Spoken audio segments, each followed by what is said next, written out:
এটা হচ্ছে আমাদের এখানকার সব থেকে বড় গোরস্থান, আর এখানে আমি কাটাতে চলেছি রাত 12টা থেকে 1টা পর্যন্ত। তো আমি এখন আছি আমাদের বাড়ির খুব কাছে, একটুখানি অ্যাঙ্গেলটা ঘুরিয়ে দেখাও। এই যে আমি বাড়ির কাছে আছি, তো এখন আমি রওনা দেবো সেই জায়গাতে যেখানে আমার চ্যালেঞ্জটা কমপ্লিট হবে। তো চলো এখন আমি যাব সেখানে। আমি এখন বেরিয়ে পড়েছি, সেই জায়গাতে যেতে হবে যেখানে আমি বলেছিলাম যাব, আর সেখানে আমি থাকবো 1 ঘন্টা, 12টা থেকে 1টা পর্যন্ত। তো অলরেডি 12টা বেজে গেছে, আর এত রাতে আমাকে যেতে হচ্ছে। তো আমি যাব, যখন বলেছি যে যাব তখন যাব। আর এখন ঠান্ডা লাগছে অনেকটা, ঠান্ডার সময় বুঝতে পারছো।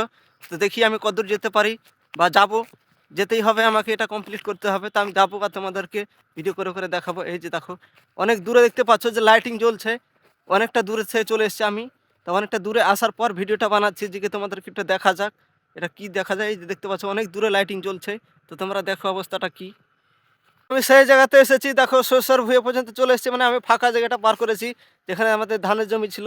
তো সেই জায়গাটা পার করার পর আমি এখান থেকে হেঁটে হেঁটে আসছি। আর এই জায়গাটা আমি দেখছি সরষের ক্ষেত্রে এখনো যাচ্ছি। অনেক দূরে লাইটিং জ্বলছে, আর আমাকে যেতেই হবে। আর সেটা হচ্ছে গোরস্থানটা অনেক দূরে আমাদের বাড়ির ওখান থেকে, তো অনেকটা টাইম লাগবে যেতে। তো দেখা যাক কি অবস্থা হয়। তো আমি যাবো আগে, আরও আগে যাব। তা আমি এসেছি সেই বাগানটার কাছে, দেখো এই দেখো গাছ।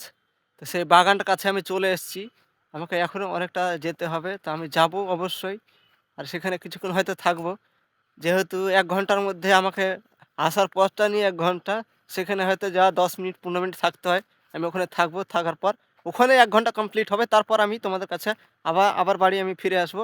আর আমার এই খেলাটা কমপ্লিট করবো, যে আমি এখানে যাব বলেছিলাম সেটা আমি যাব। তো দেখা যাক, আমি আরও এগিয়ে যেতে চাই। লাইটিং দেখতে পাচ্ছ অনেকটা দূরে লাইটিং জ্বলছে। তো আমি গোরস্থানের কাছে চলে এসেছি, এখান থেকে 100 মিটার দূরে হবে। তো এখানে আমি দাঁড়িয়ে গেছি, কারণ হচ্ছে যে কি শিয়ালের ডাক তোমরা শুনতে পাচ্ছ। অনেকগুলো শিয়াল যদি থাকে, আর আমি যেহেতু একা, আমার হাতে কিছু নেই, তো আমার অবস্থাটা কী হতে পারে সেটা তোমরা ভাবনা চিন্তাও করে পারবে না। এখানে আমি বসে ভাববো যে কি করা যায়, তারপর আমি আবার যাব ওখানে। আমি রিস্কটা নিয়ে নিয়েছি, যেহেতু আমি বলেছিলাম যে কি আমি যাব এবং সেখানে থাকবো, আবার থেকে আবার ঘুরে আসবো। তো শিয়াল আছে অনেক, আমার খুব রিস্ক নিয়ে আমি এই ভিডিওটা বানাচ্ছি, যে তোমাদেরকে প্রথম থেকে বলেছিলাম যে আমি যাবো, এটা কমপ্লিট করবো। শিয়াল থাকার আশাটা আমি করিনি যে শিয়াল থাকবে, থাকুক শিয়াল, আমি তারপরে যাব। যখন রিস্ক নিয়েছি তখন অবশ্যই যাব। তা আমি যাবোই ওখানে, দেখো সেখানে আমি যেতেই হবে। আর আমি যখন রিস্ক নিয়েছি তখন অবশ্যই যাব। আমি আস্তে আস্তে এগোচ্ছি, মানে জোরে জোরে যে তাড়াতাড়ি হেঁটে যাব সেখানে, তা আমি সেরকম হাঁটতে পারছি না। যত কাছে যাচ্ছি তত মনে হচ্ছে সাউন্ডটা আরও বেড়ে যাচ্ছে শিয়ালের, মানে আওয়াজটা আরও বেরিয়ে যাচ্ছে আস্তে আস্তে। আর আমার খুব রিস্ক এটা নিয়েছি, যে আমি করব বলেছিলাম, তো করবোই অবশ্যই। আমি আস্তে আস্তে এগোচ্ছি এবং দেখছি দেখি তাদের অবস্থা কি, তাদের কোনোভাবে তাড়ানো যায় কি না, সেভাবে আমি যাচ্ছি। যাব অবশ্যই, কমপ্লিট করব, তোমাদেরকে দেখাবো যে আমি সেখানে গিয়ে থেকেছি, কমপ্লিট করেছি। আমি তোমাদেরকে যেটা বলেছিলাম সেটা করে দেখাচ্ছি। তো আমি গোরস্থানের কাছে চলে এসেছি, আর এটাকে আমি পেয়েছি রাস্তায় আস্তে আস্তে। আমার খুব জোর হলে এখান থেকে 10টা কদম আমি গেলে পারে আমি গোরস্থানের কাছে চলে আসব। আর সেখানে এসেছি, খুব ভয় লাগছে। আর আমার সাথে এটা আছে, যেহেতু এটা যখন সাথে আছে তখন কোনো ভয় নেই, বা তাদের সাথে আমি বন্ধুত্ব করে নিতে পারি। আর কোনো একটা ভয়ও লাগছে, কি হবে, যেহেতু আমি একা আছি, আর ভয় তো লাগবেই। তো দেখা যাক কি হয়। ওখানে বলেছিলাম যে 10 কদম যাব, তাহলে আমি সেখানে ঢুকে যাব, কিন্তু সেখানে থাকতে পারিনি আমি, যেহেতু এমন অবস্থা ছিল। আমি অলরেডি বাড়ির কাছে চলে এসেছি, আর আমি যেটা বলেছিলাম আমার সাথে আছে যে বাসের ইটা, সেটা কোথায় পড়েছে আমি নিজেও জানি না।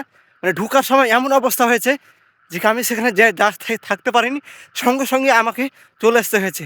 কোথায় পড়ে গিয়েছিলাম, কোথায় কী হয়েছে আমি নিজেও জানি না। একদম দেখো আমি বাড়ির কাছে চলে এসেছি, তারপর আমি তোমাদেরকে সে বাকিটা কথাটা জানাচ্ছি যে তোমাদের কাছে কী অবস্থা, আমি সেখান থেকে বেঁচে ফিরে এসেছি। তো এরকম চ্যালেঞ্জিং কেউ করতে যাও না, এরকম কেউ ভিডিও করতে যাবে না যে কি আমি এখানে গিয়ে থাকবো। এরকম বিশেষ করে গোরস্থানে খারাপ কিছু থাকে না, কিন্তু গোরস্থানের বাইরে যেটা থাকে সেটা কল্পনাও করতে পারবে না। আর আমি যেটা দেখেছি সেটা আমি ভিডিও করার মতন অবস্থা ছিল না, আমি তাই তোমাদেরকে সেটা দেখাতে পারিনি। আমি যতটুকু পারলাম তোমাদেরকে বলে জানিয়ে দিলাম।